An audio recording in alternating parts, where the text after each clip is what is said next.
Só uma dúvida, o chat meu não está...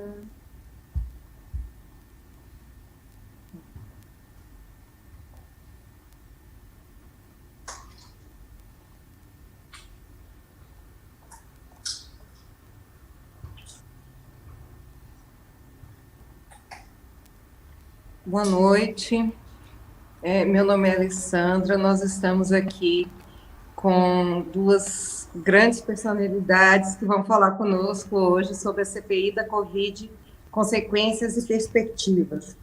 E eu quero falar um pouquinho primeiro sobre o Fórum Social Mundial Justiça e Democracia. Essa é uma atividade do Fórum, por isso eu quero falar para quem está nos ouvindo, agradecendo desde já a presença, a audiência, e falar um pouquinho sobre o Fórum para vocês. O Fórum Social Justiça e Democracia, ele estava previsto para acontecer no Brasil durante 21 e 26 de setembro do ano de 2021, mas por causa da pandemia e do agravamento da pandemia, ele foi prorrogado, foi adiado para o segundo semestre de 2022.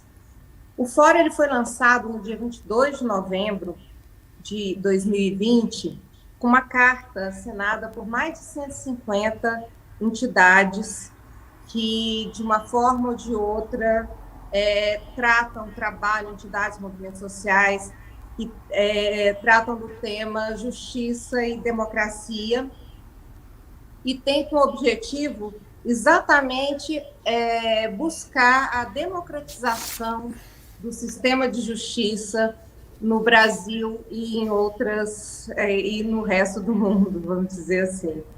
O foco do fórum, ele é um debate, exatamente para buscando proposições, discussões sobre a democratização, né, do sistema de justiça.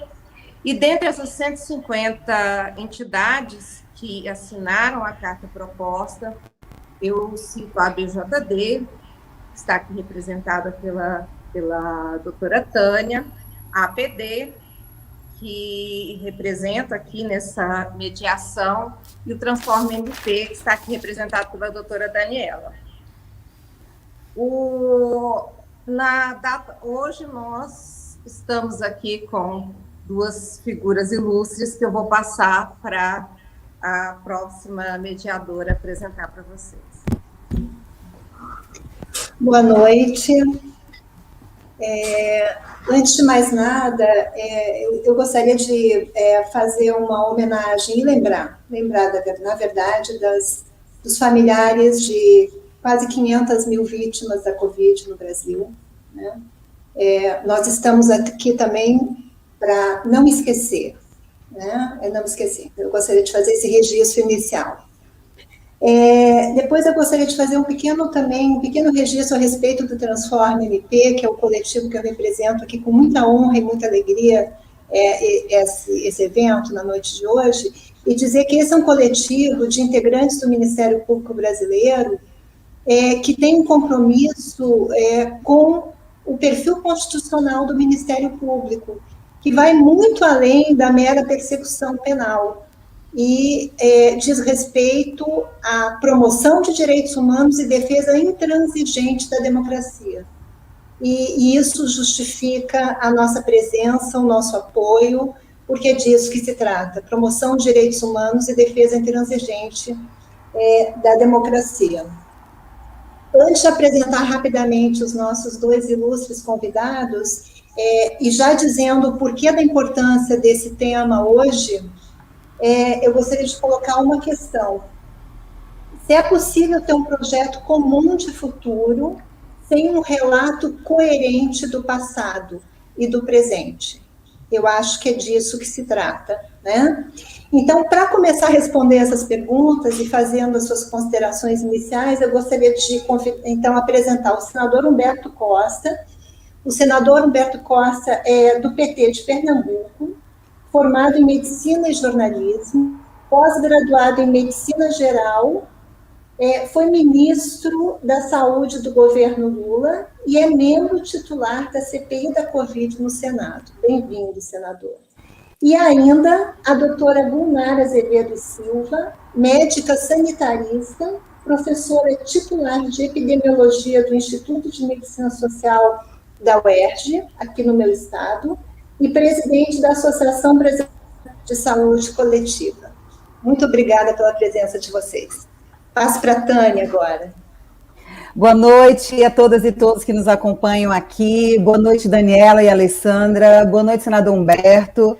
Boa noite, doutora Gunar. Muito obrigada por aceitarem o nosso convite para esse debate super importante.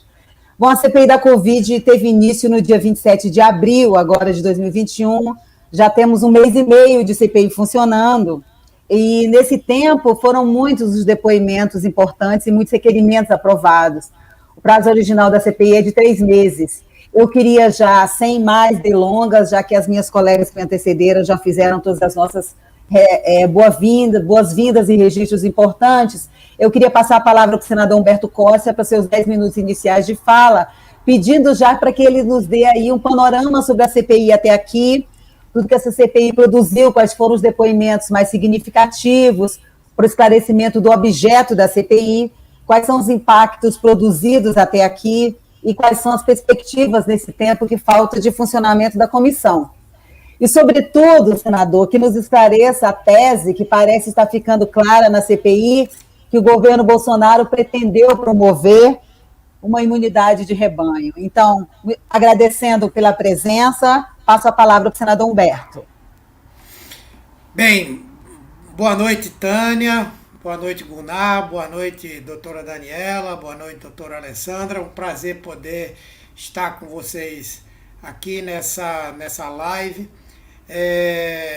Vou tentar aí nos 10 minutos situar todas essas coisas que você disse.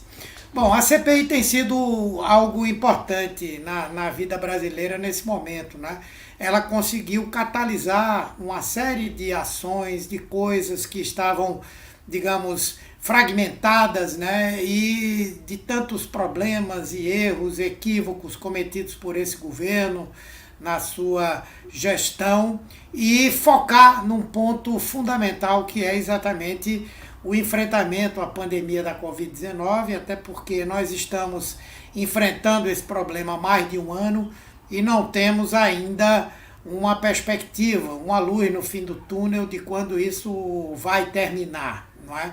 A CPI ela surgiu contra a vontade do governo, que tentou de todas as maneiras impedi-la, mas ela resistiu, ela foi instalada por uma decisão do Supremo Tribunal Federal e, a partir do seu funcionamento, ela catalisou uma atenção importante em termos nacionais e tem permitido que nós possamos nos aprofundar na busca daquilo que nós consideramos muito importante, que é óbvio, temos que olhar para o passado, como disse a professora, a nossa companheira representante do Ministério Público. Isso é muito importante, não somente para a gente buscar as responsabilidades, mas também para que nós aprendamos com os erros e os acertos, porque outras emergências sanitárias internacionais deverão acontecer nos próximos anos. Espero eu que não com a mesma gravidade dessa.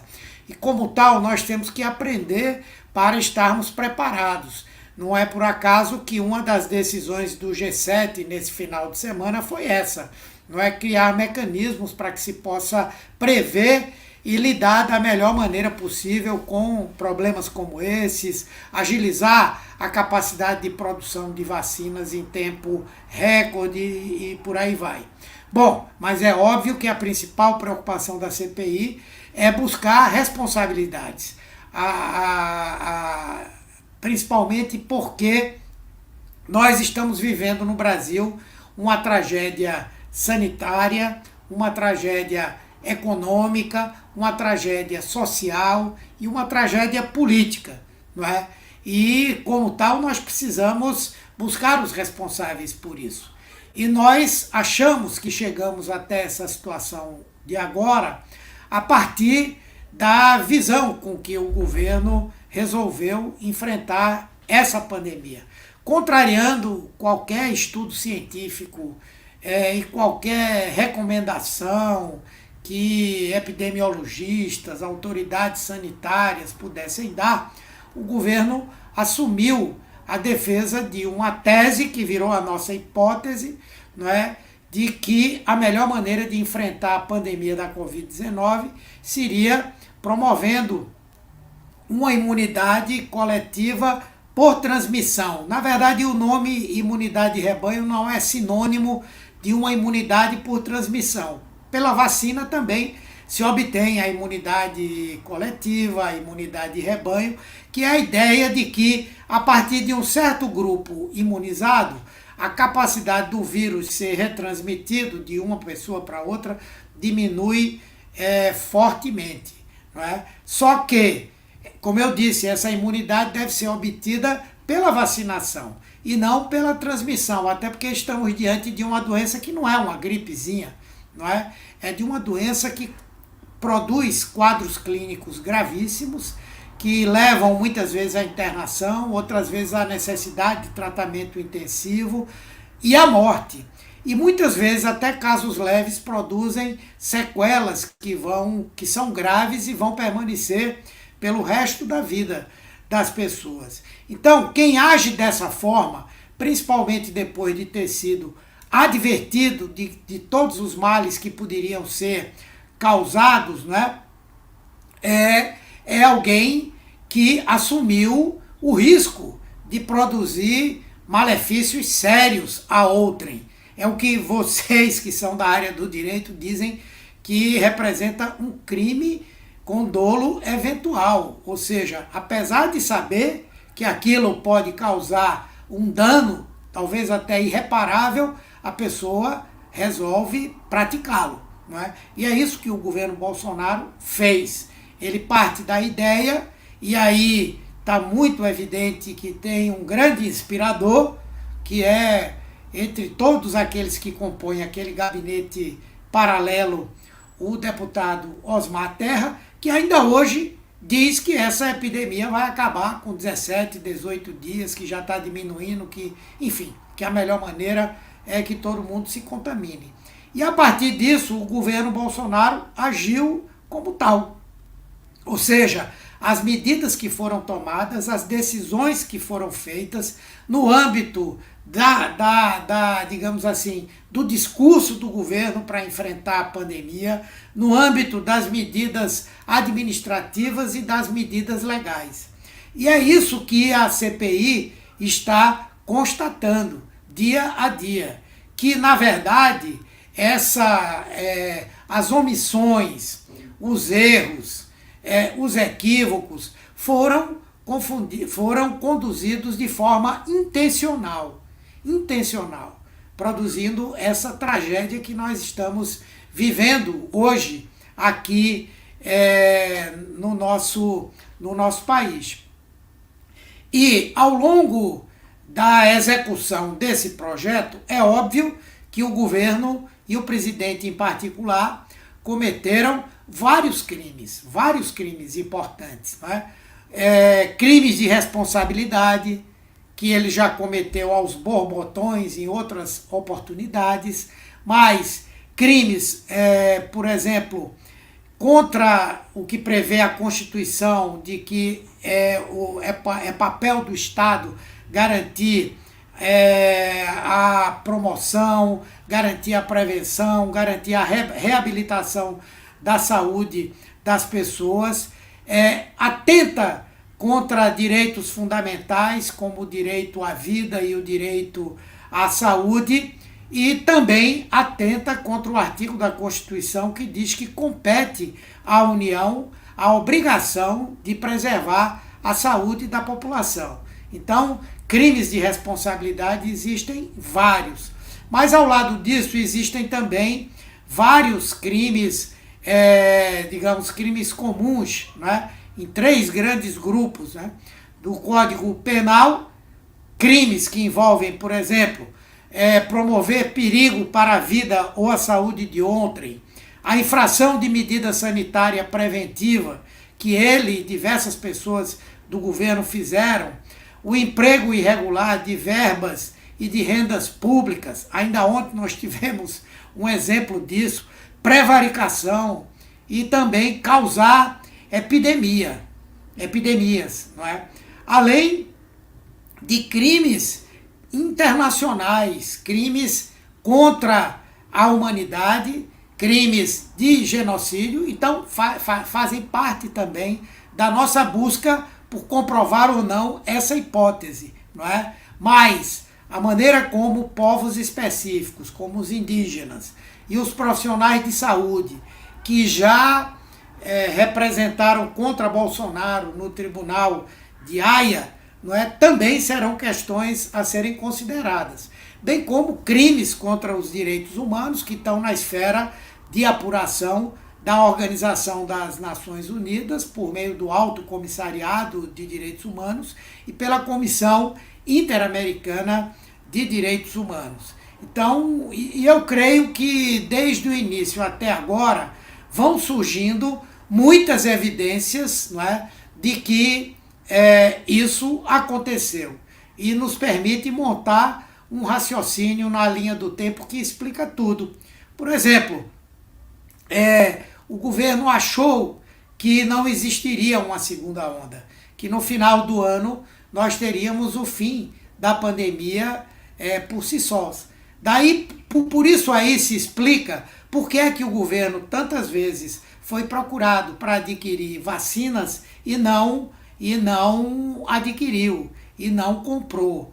Isso também explica por que é que gente no governo está comemorando tantas mortes de pessoas que eram beneficiários da Previdência Social e que estão saindo agora, não é, da folha de pagamentos de benefícios e aposentadorias da Previdência Social. Ou seja, o governo poder economizar e, obviamente, que ele não iria querer gastar para cumprir teto de gastos e tantas coisas, com vacina, com teste, com leitos de UTIs, enfim, com benefício assistencial, não é? Benefício emergencial. Então, auxílio emergencial, todas essas coisas que efetivamente aconteceram. Então, é dessa maneira que nós estamos trabalhando, é com essa visão que nós estamos atuando. Nós estamos num momento grave da pandemia, mas também muito importante da CPI, não que nós já tenhamos encontrado todas as evidências dessa estratégia global e desses crimes a que eu me referi, mas porque estamos agora adentrando numa nova seara, que é a de identificar que muita gente também se deu bem com essa pandemia e com algumas ações. Por exemplo, a defesa que o governo faz da utilização...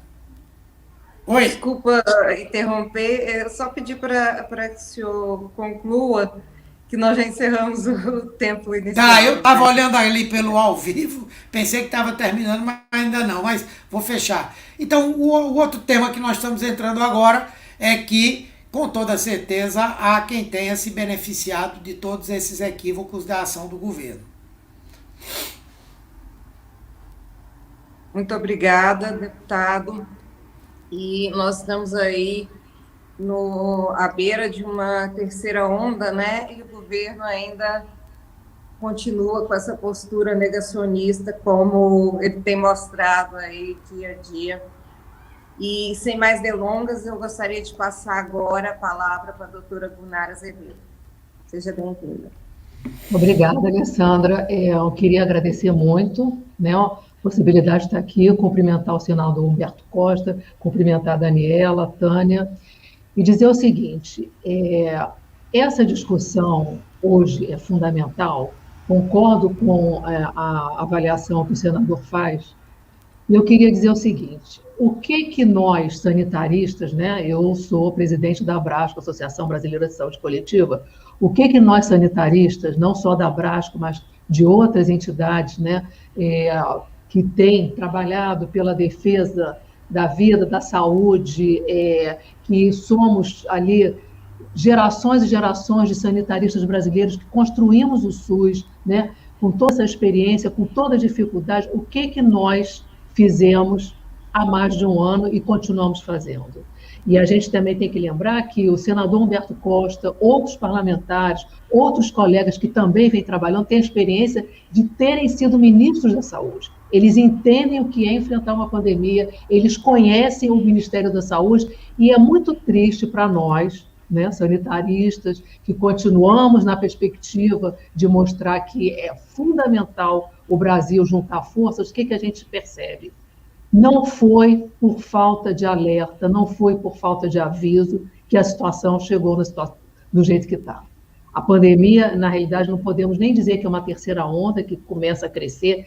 A pandemia nunca baixou no Brasil. Os nossos números são altíssimos e, na realidade, não podemos dizer que é uma onda, porque as ondas não baixam, o nível fica lá em cima e, novamente, a gente está percebendo que essa curva vai voltar a crescer. Vai voltar a crescer por tudo que já foi falado aqui pelo senador Humberto Costa, é um acúmulo de erros, mas erros deliberados. E aí eu chamo a atenção do que nós fizemos. Nós, né, as entidades da saúde coletiva, junto com outras entidades nacionais, nós nos organizamos e criamos, em maio do ano passado, o movimento Frente pela Vida. Fizemos uma marcha no dia 3 de junho. A gente percebeu que o governo não estava fazendo o que deveria fazer para enfrentar a pandemia. Naquele momento ainda não era, contávamos mais ou menos com 60 mil mortes.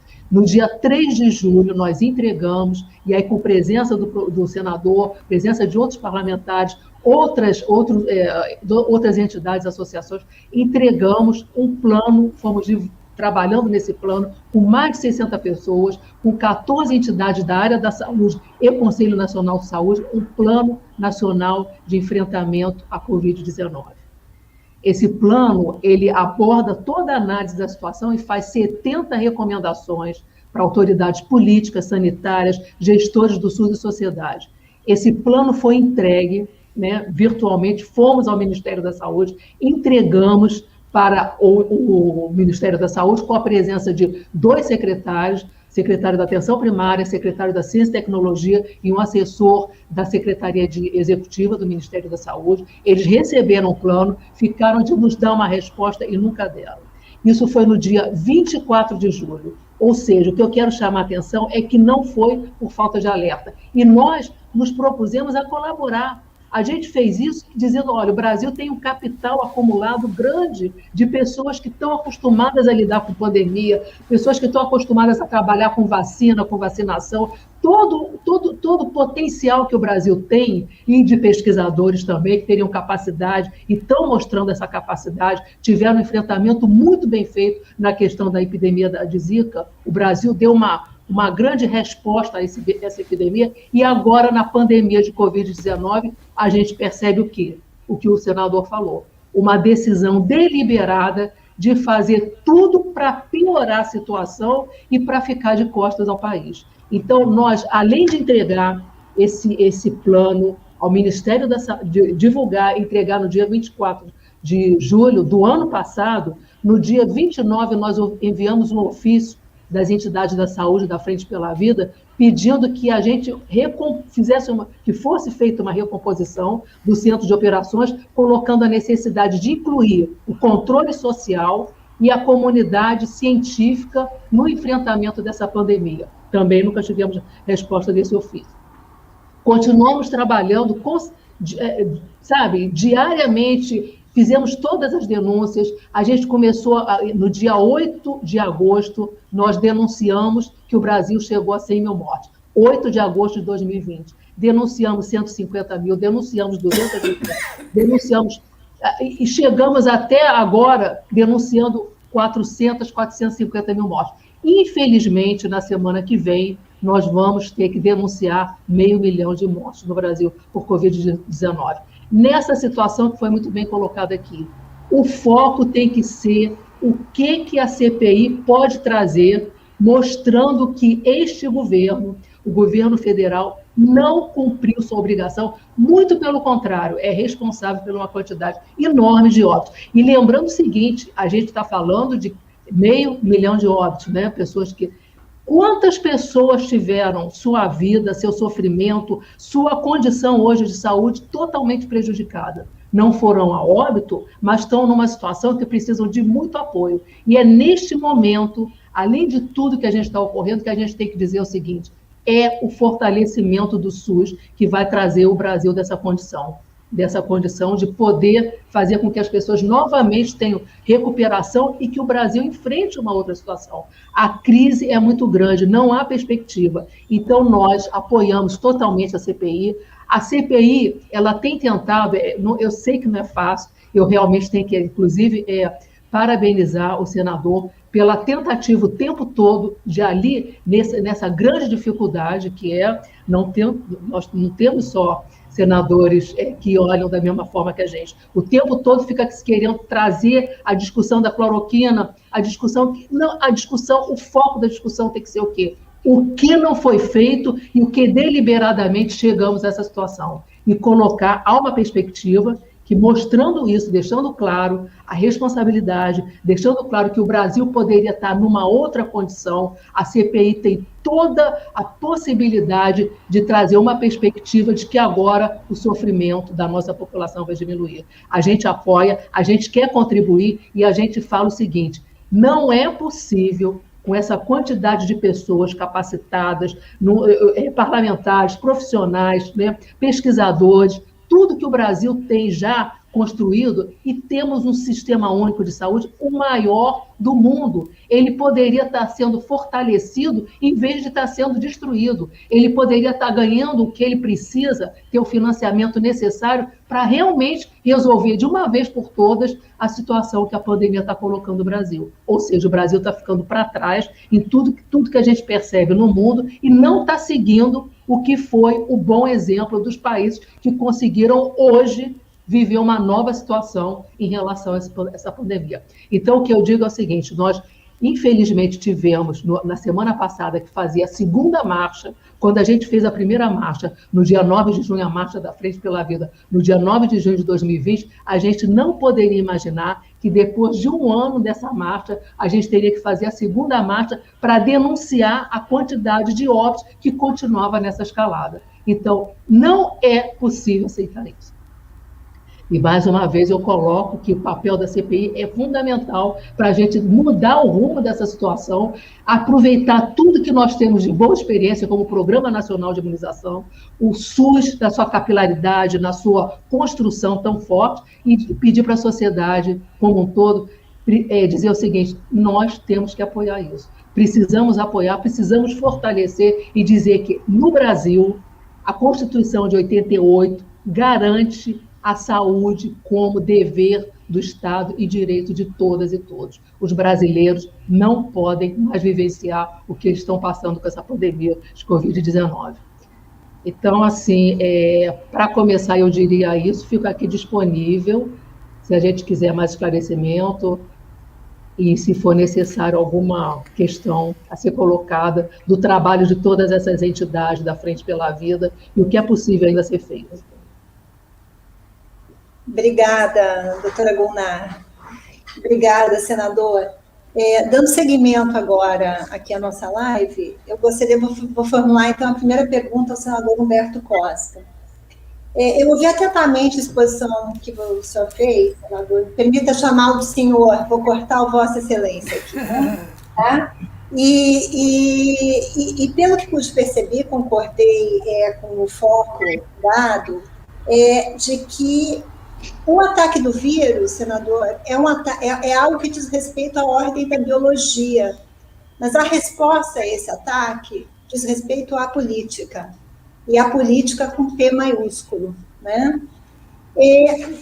A minha angústia, como promotora e como cidadã brasileira, isso, e observo o que está acontecendo, é exatamente como a política, com P maiúsculo, a resposta institucional que a CPI da Covid pretende dar a essa crise sanitária sem precedentes, né?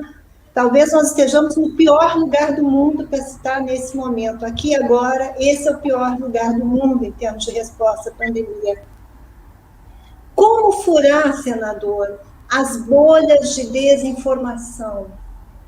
Como fazer com que a verdade e o fato histórico prevaleçam diante desse mundo de desinformação, desse mundo novo, dessa opinião pública que não é mais construída segundo velhas fórmulas, né? Que ela é construída agora nas redes sociais, com tudo que tem de bom e de ruim, né? Como fazer, senador, para a gente fazer com que essa verdade histórica de esclarecimento factual e de responsabilização chegue a todos os cidadãos brasileiros? Se eu tivesse essa resposta, eu estava muito feliz, né? Porque realmente é muito difícil, né? Muito difícil. Eu acho que a gente vai precisar ter uma mudança efetiva do ponto de vista de quem faz as políticas públicas, né? Uma mudança de governo para que a gente possa enfrentar esse problema, né? Vocês vejam, do sábado para cá, duas grandes mentiras assim produzidas com o maior cinismo e muita gente que... Duas não, tem três grandes mentiras que foram produzidas, né?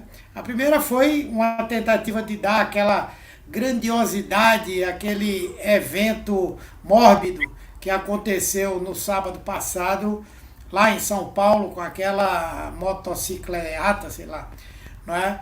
E que disseram que foi a maior concentração de motocicletas já havida no mundo, 1 milhão e tanto de pessoas, que isso tinha sido registrado pelo livro dos recordes. Isso aí dominou, não é? Só se foi a maior manifestação para disseminação da Covid-19 feita por um chefe de Estado.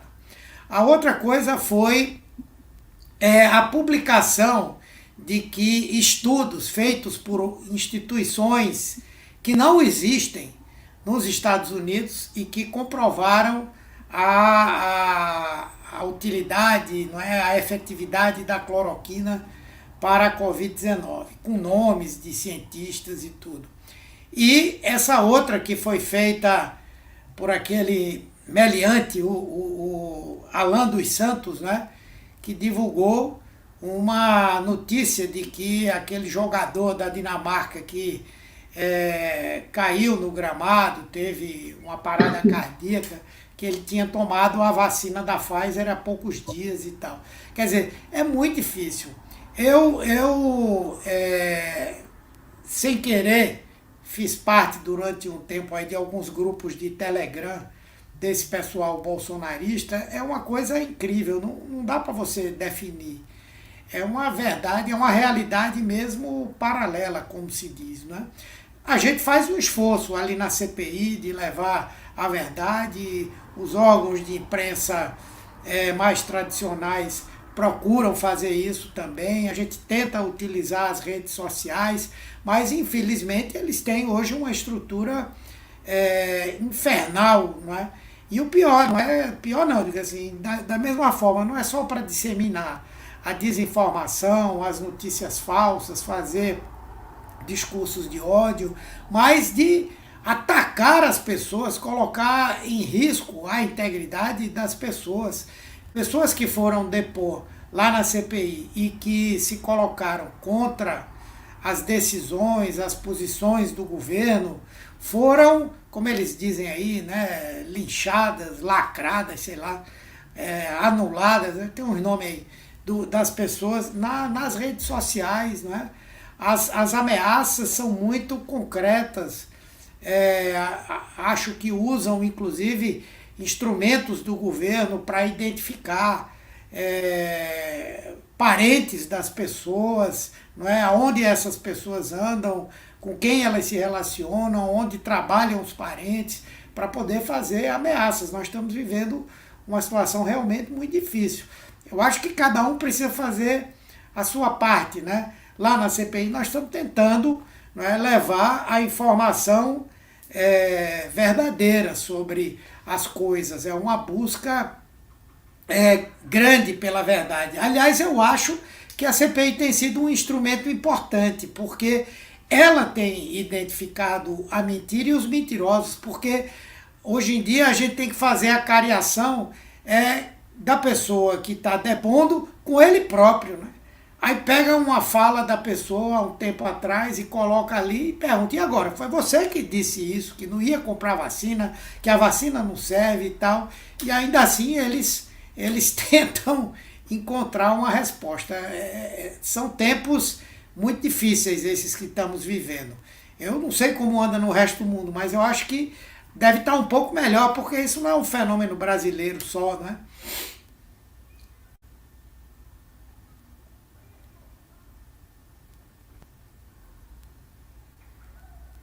Ale, acho que é com você agora, né? Não, eu acho Alessandra.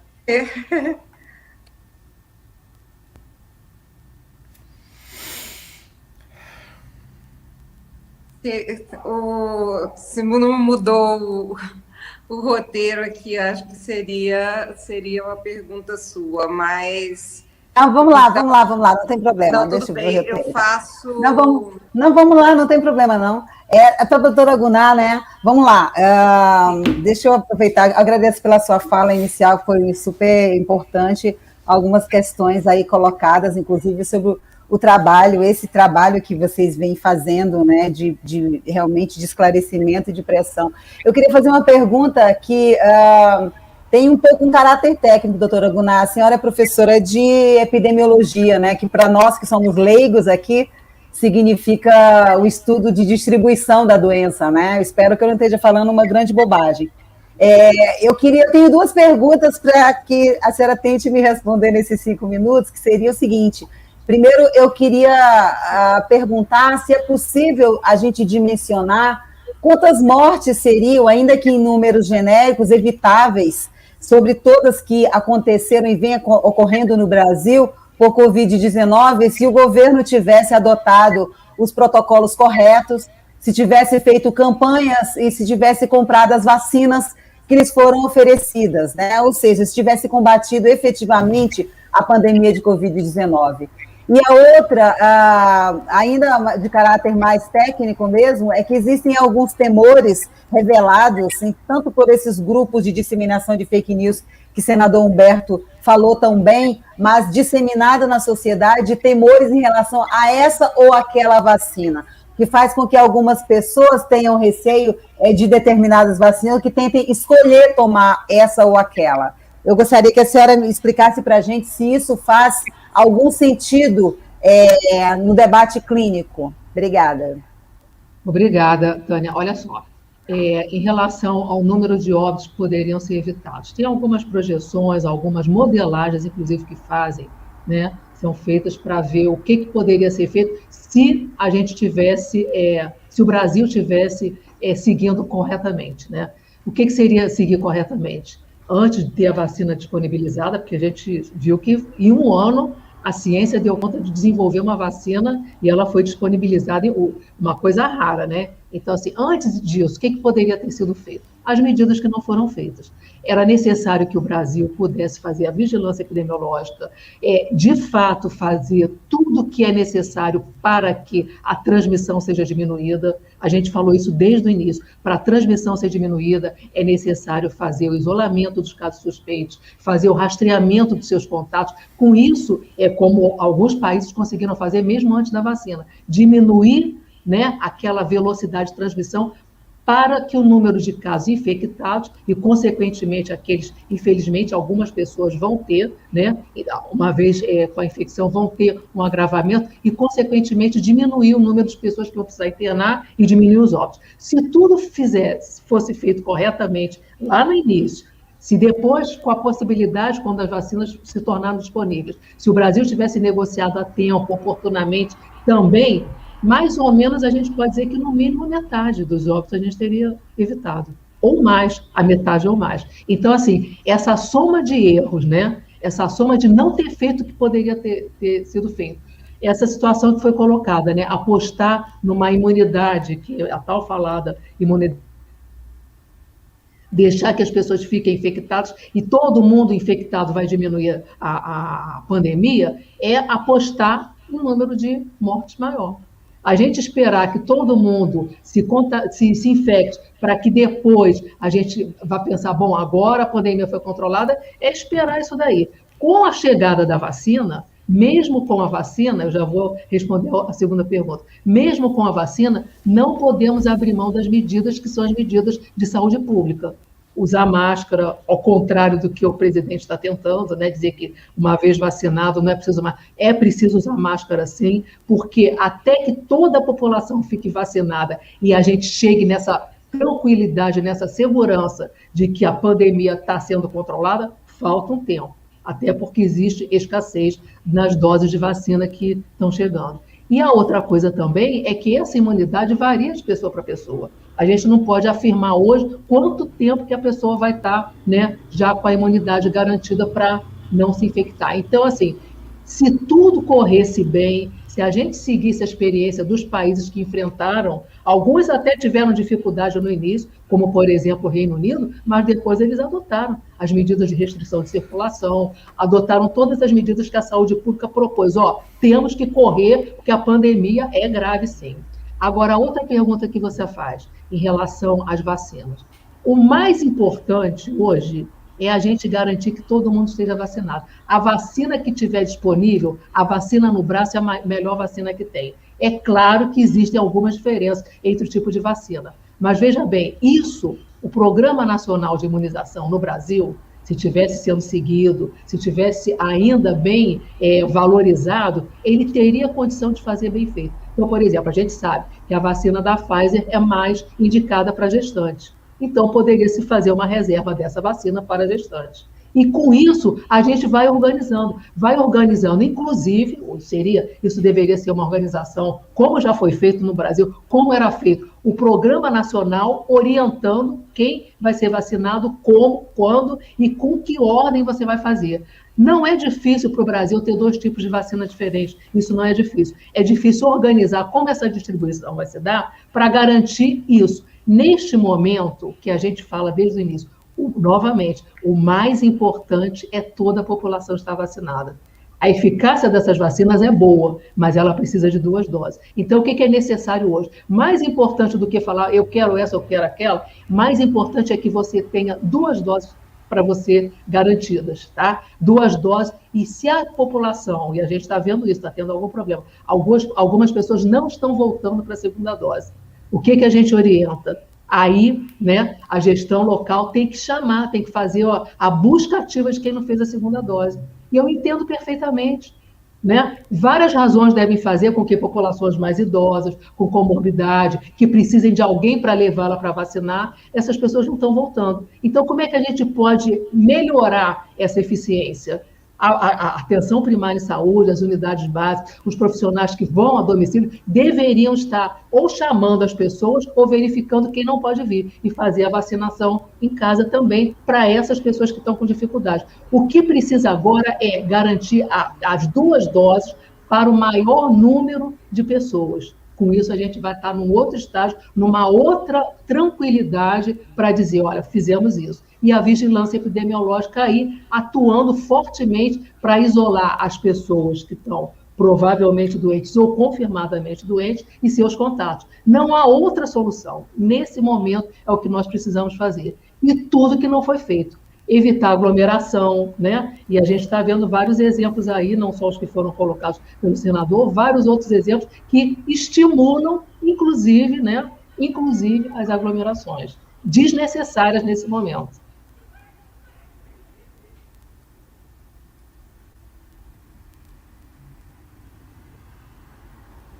Fechado o seu som, Alê, tá fechado o seu som. Obrigada, doutora Gunnar. Tem uma pergunta agora para o senador Humberto Costa, e deixar em aberto também para, considerando o que o senhor disse, que precisa sair um pouquinho antes, né, do término, se quiser já emendar com as suas considerações finais. A pergunta é a seguinte: eu tenho acompanhado as sessões da CPI e me chamou muita atenção que aqueles partidos do denominado Centrão, né, eles têm senadores bastante divididos, vamos dizer assim. Então, a parte que faz parte aí da tropa de choque do presidente da República e uma outra parte que tem amenizado, de certa forma, o discurso, talvez por ver a dificuldade de defender o indefensável, né? Eu gostaria de saber do senhor o seguinte: além das possíveis consequências jurídicas do relatório final da CPI, como o senhor vê as consequências políticas no que diz respeito à possibilidade de um impeachment do Bolsonaro ser aberto e ter prosseguimento no Congresso Nacional? Bom, eu acho que é importante a gente ter exata noção do que é que a CPI tem capacidade de produzir, não é? Com certeza ela vai apresentar, vai constatar crimes de responsabilidade, alguns até que já foram cometidos antes da própria, da própria CPI, enfim, e que alguns já foram objeto de pedido de impeachment, que estão lá na mesa do presidente da Câmara dos Deputados, né? Com certeza nós vamos constatar crimes de responsabilidade praticados pelo presidente, por integrantes desse governo que aí está. Bom, agora, para que a gente tenha um processo como esse de afastamento do presidente da República, não é suficiente haver digamos, a evidência de um crime de responsabilidade. Algumas vezes é obrigado a inventar, como foi o caso do impeachment da presidenta Dilma. Mas no caso de Bolsonaro, são crimes aos borbotões, desde atentar contra a Constituição, contra o Estado Democrático de Direito, contra a independência entre os poderes, contra a federação. Tudo isso ele já fez. E, no entanto, a coisa não andou. Por quê? Porque é necessário ter o crime de responsabilidade, mas tem outras coisas. É muito difícil aplicar um impeachment num governo que ainda tem um apoio de alguma relevância na sociedade. Bolsonaro está aí entre 20% e 25% de apoio social. Às vezes até com menos apoio é difícil, como foi o caso de Temer, que tinha 9%, 10% e não foi derrubado. Então, uma das coisas importantes é essa, é apoio social bastante comprometido. A outra coisa relevante é a questão de ter um apoio dentro do Congresso Nacional. Hoje, no Senado, com certeza, a maioria do governo é uma maioria, digamos assim, comprometida. Ela é por temas, por coisas, ele não tem. Mas para tirar alguém é preciso que se tenha 3/4 do Congresso Nacional, do Senado e da Câmara votando para derrubar. Na Câmara, essa maioria é sólida, ainda maior, não é? E o Centrão, quando aderiu a Bolsonaro, aderiu com o compromisso de, em troca de tudo que vai receber, cargos, emendas, etc., viabilizar que ele não sofra um processo de impeachment, não é? Então, eu não sei até quando o Centrão vai ficar com o Bolsonaro, mas enquanto eles estiverem, eles vão resistir a essa possibilidade do impeachment. E por outro lado, não é muito difícil fazer impeachment se não tiver povo na rua. Porque tendo povo na rua, você começa a quebrar a resistência de quem sustenta ele no Congresso Nacional, o apoio ao governo pode ir decaindo, e com isso essa coisa acontecer. E agora todo mundo há de convir, não é, que está difícil fazer mobilização por causa da própria pandemia, não é? Agora mesmo, dia 19, deve ter uma mobilização, imagino que seja grande. Nós, da área da saúde, nós da CPI, não podemos engrossar esse coro e pedir para que o povo vá para a rua, até porque nós estamos aí na iminência do que dizem os epidemiologistas, chegarmos ao início de uma terceira onda, não é? Então é isso, nós temos que reverter essas condições políticas para assim tirarmos o presidente Bolsonaro, né? E eu quero aqui aproveitar para agradecer o convite da BJD, de todas as outras entidades que estão patrocinando esse evento aqui, e dizer da minha alegria, a minha disposição de poder voltar com mais calma a qualquer momento que vocês queiram. Vai ter muita coisa que vai acontecer ainda nessa CPI e eu estarei aí à disposição. E vamos cobrar, vamos cobrar. Com certeza.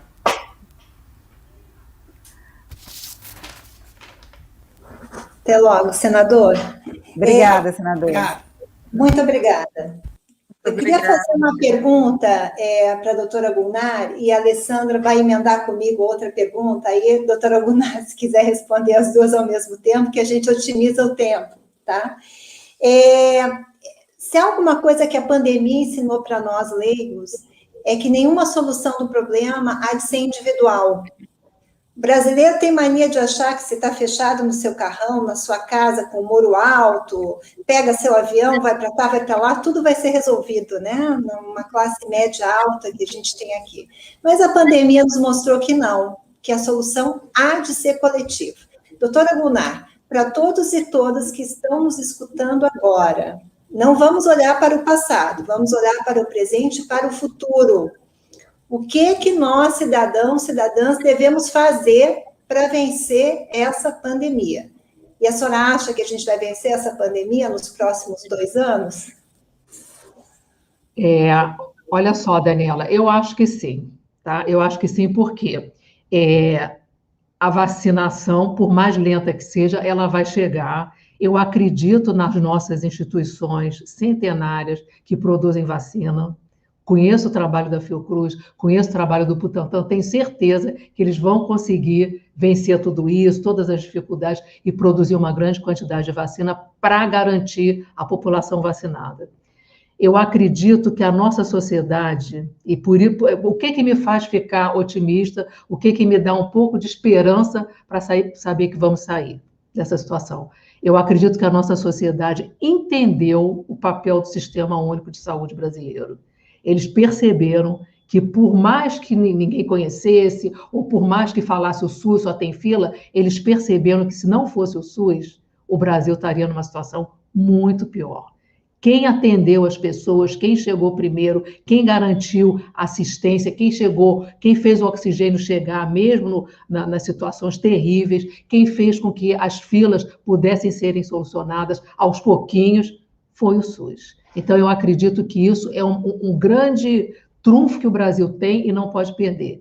E acredito também que, mesmo com todas as dificuldades, a sociedade está, aos poucos, percebendo isso que você falou. A saída não é individual. Nós não vivemos em ilhas. Não existem ilhas nos condomínios. Os condomínios precisam dos trabalhadores, precisam das pessoas que vêm de transporte público, não é? A gente não consegue ter uma situação de garantir uma ideia, sei lá, uma ideia totalmente real do que é o Brasil. O Brasil é um dos países mais desiguais do mundo. O Brasil tem uma dificuldade, a gente viu muito claramente.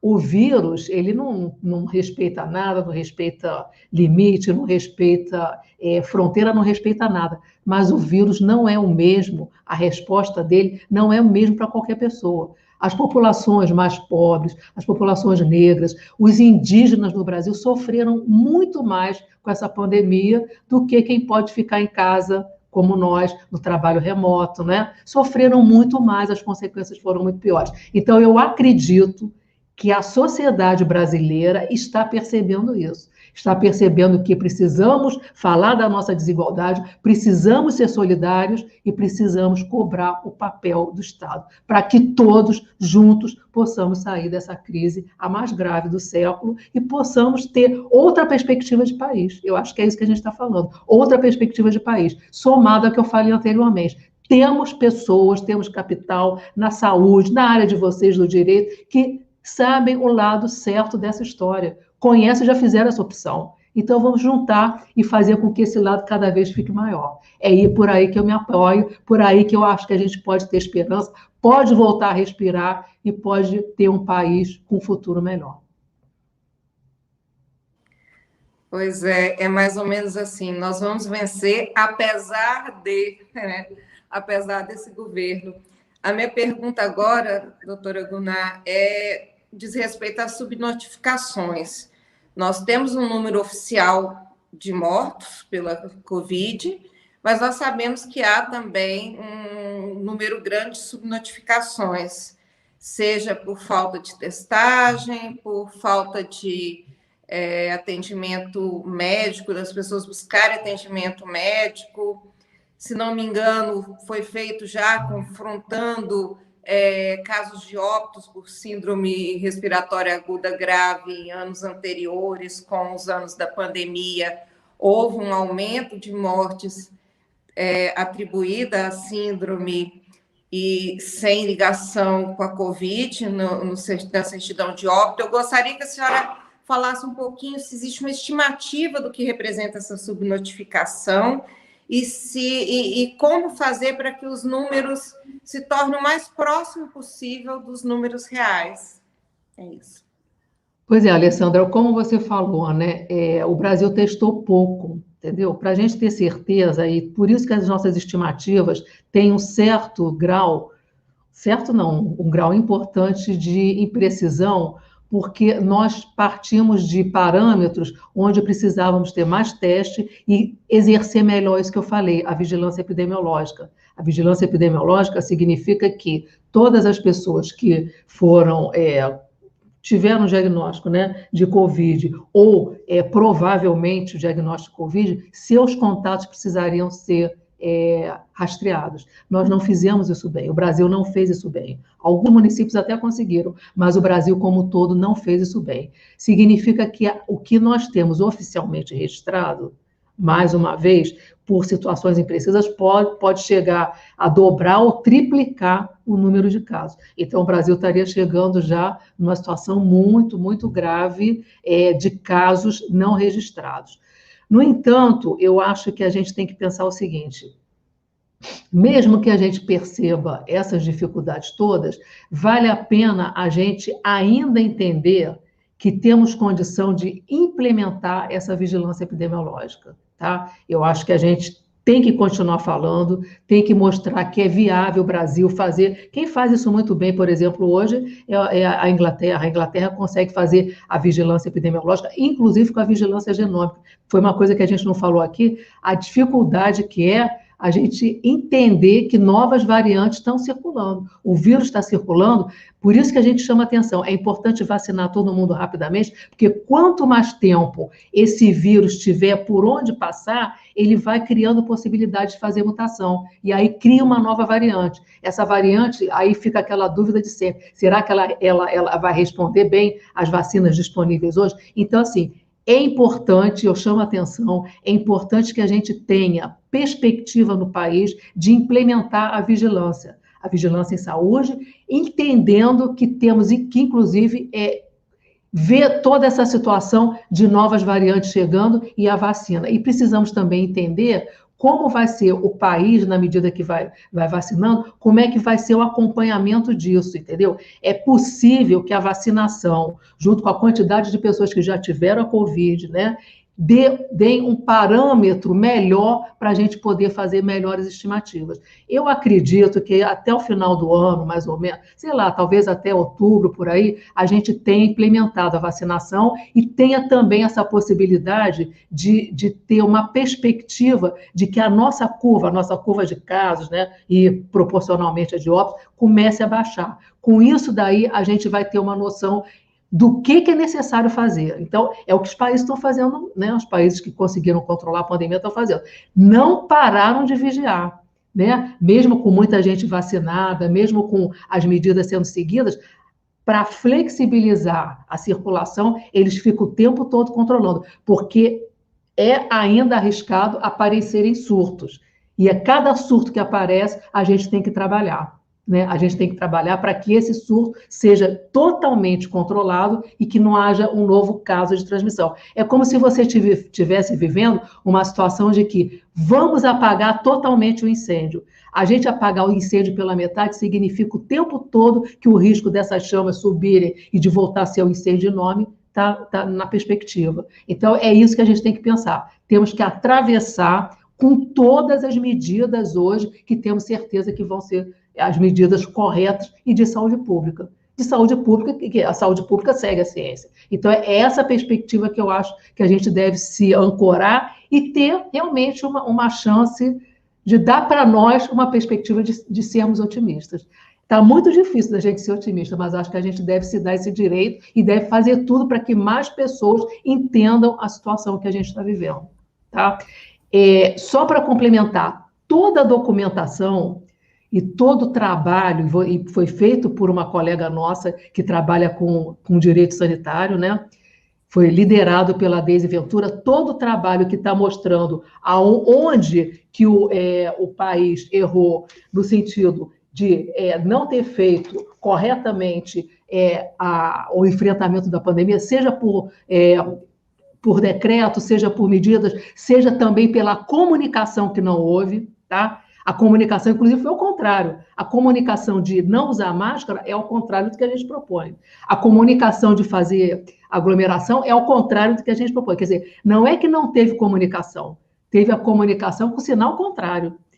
Então, tudo isso está muito bem documentado no trabalho do grupo dos colegas da Faculdade de Saúde Pública da USP, né? E junto com a Conectas, né? Que é um trabalho ótimo, que está, inclusive, com a linha do tempo mostrando na data tal foi isso, na data tal foi isso. Então, assim, não dá para dizer que não há argumento, há argumento. E quem, mais uma vez, trouxe esse argumento é a nossa comunidade, né? De pesquisadores, de professores, de saúde pública, que estão o tempo todo falando que o Brasil está fazendo opções totalmente erradas. Sem precisar.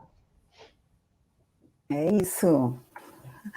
Bem, gente, acho que a gente vem, então, chegando agora ao final mesmo da nossa live, né? Completando aí 1 hora já dessa discussão super importante, super digna. Eu queria agradecer mais uma vez ao senador Humberto Costa, que já nos deixou aqui um pouquinho antes, a doutora Gunnar Azevedo por terem aceitado o nosso convite e nos ajudado aqui a compreender melhor o processo da pandemia do Brasil e o andamento da Comissão Parlamentar de Inquérito, que está fazendo um trabalho realmente muito importante no Senado, no sentido de esclarecer à sociedade toda essa trajetória desde que começou a pandemia no Brasil, todos os atos praticados e os atos não praticados que nos conduziram à atual situação em que nos encontramos, desse infeliz número, já se aproximando aí de 500 mil mortos, infelizmente. Queria agradecer a todas e todos que acompanharam aqui a nossa live, em nome do Fórum Social Mundial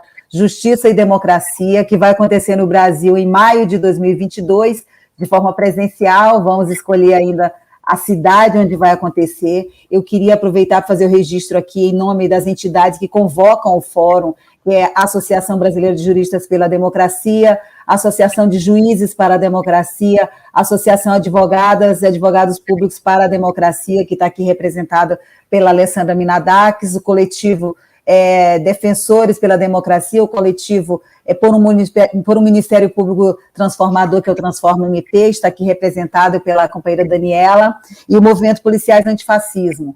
Esse é um debate feito hoje, dos muitos que o Fórum vem fazendo, fundamental para o que o Fórum se propõe, que é discutir todas as questões que envolvem o papel do direito na sociedade, do direito e dos direitos, né?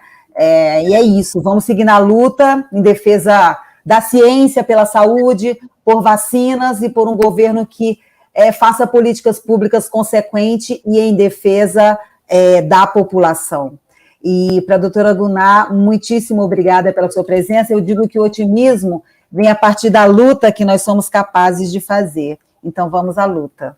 Eu que agradeço, tá? Parabéns pelo trabalho que vocês vêm fazendo, importantíssimo, e vamos trabalhar junto cada vez mais, né? Precisamos fazer essa trincheira aumentar. Muito obrigada. Obrigada, gente. Obrigada. Muito obrigada.